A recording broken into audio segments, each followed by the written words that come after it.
c'est historique. Bonjour Fabrice Delmeda. Bonjour.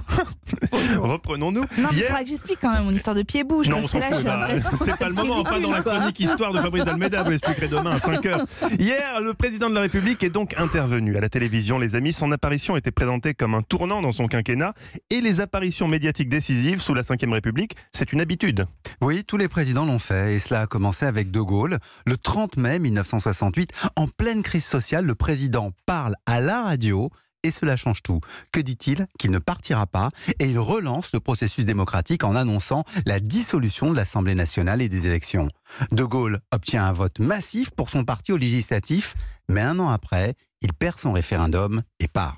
Emmanuel Macron, lui, n'a pas choisi cette stratégie. Non, son choix fait davantage penser à la tactique de François Mitterrand. Mitterrand contourne. Il change de cap mais veut faire croire que rien n'a changé. Comme lors de son intervention télévisée du 23 mai 1983, quand il justifie le tournant de la rigueur, je cite « Ce que j'attends du gouvernement, ce n'est pas de mettre en œuvre je ne sais quelle forme d'austérité nouvelle, mais de continuer l'œuvre entreprise adapté à la rigueur des temps. C'est retors, ça. Voilà, en somme, c'est la situation qui a changé, pas sa politique. Macron fait de même en soulignant qu'il ne défait pas ce qui a été fait.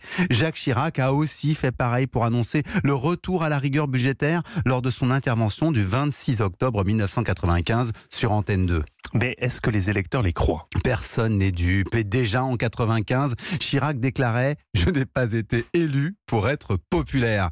Il allait rompre la paix sociale, mais espérait que son courage serait salué. Emmanuel Macron prend en fait un risque symétrique. Il fait des concessions, adopte une posture modeste. L'avenir nous dira si le sacrifice de son ardeur sur l'autel de la paix sociale a permis de renouer le dialogue avec les Français.